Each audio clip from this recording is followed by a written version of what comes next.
हाय, आम्ही साऊथ गोव्यामध्ये उतोर्डा बीच जवळ 5 स्टार प्रॉपर्टीमध्ये राहिलो होतो, जिथे एंट्री करताच त्यांचं Hollywood theme decor, beautiful ambience लक्ष वेधून घेणारं होतं. हे एक लक्झुरियस हॉलिवूड थीम असलेलं बीच रिसॉर्ट आहे. चेकिंग करून आम्ही रूममध्ये गेलो. इथल्या स्पेशियस आणि कम्फर्टेबल रूम्समध्ये स्टे करताना लक्झुरी सोबतच एकदम रिलॅक्सिंग वाईब होत्या. इथे एक बाल्कनी पण होती, जिथून हा सुंदर ग्रीनरीचा व्ह्यू दिसत होता. आणि सगळ्यात महत्त्वाचं म्हणजे इथे असलेला हा बीच, जिथे तुम्ही या बग्गीमधून कधीही जाऊ शकता. हा बीच व्हाईट सँड असल्यामुळे खूपच क्लीन आणि प्रायव्हेट असल्यामुळे लेस क्राऊडेड होता.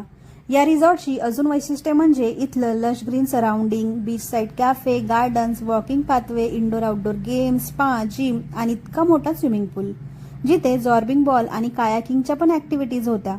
गोवा ट्रिपच्या या रिसॉर्टमधला आमचा स्टे कायमच आमच्या आठवणीत राहणार आहे.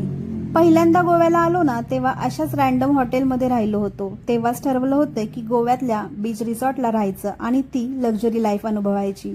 आणि हो, हेच ते सरप्राईज होतं जे माझ्या नवऱ्याने मला दिलं होतं.